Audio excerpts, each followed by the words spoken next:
কবি জনম আপন রহমান।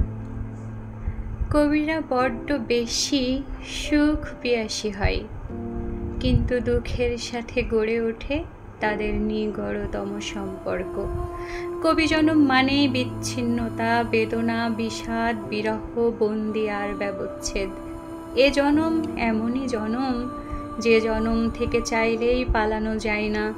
ঈশ্বর নিজেই অন্ধকারে মুড়ে রাখেন ফেরার পথ।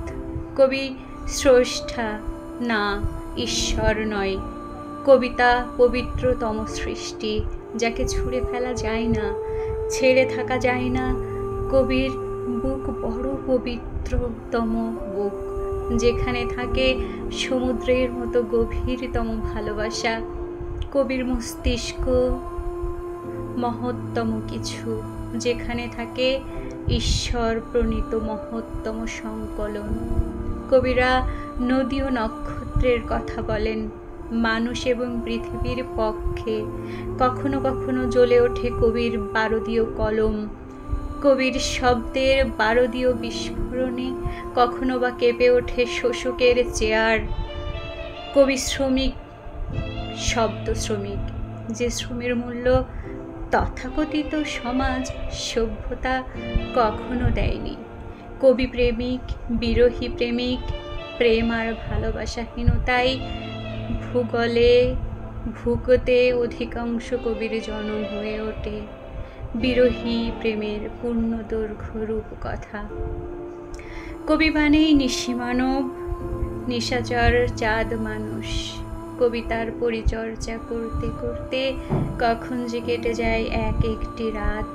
অবশ্য কবিদেরও মাঝে মাঝে ঘুম পায়, ঘন ঘন হাই ওঠে, তবুও কবিরা ঘুমোতে পারে না। শব্দ ছন্দের ভাঙা গড়া করতে করতে কখন যে সুখ তারাটা বিলীন হয়ে যায় আকাশের গর্ভে। কবি ও কবিতা পায় না তা টের। কবিদের সঙ্গে হয় কবিতা, প্রেম হয় কবিতার সঙ্গে। কবি আর কবিতার মিতালি চলতে থাকে রাতের গোপনে। এভাবেই একে দুইয়ে তিনে চলতে থাকে কবি জনম।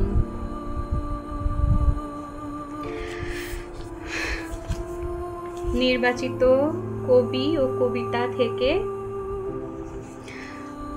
সম্পাদনায় আপন রহমান, এম.এ. বাহাউদ্দিন।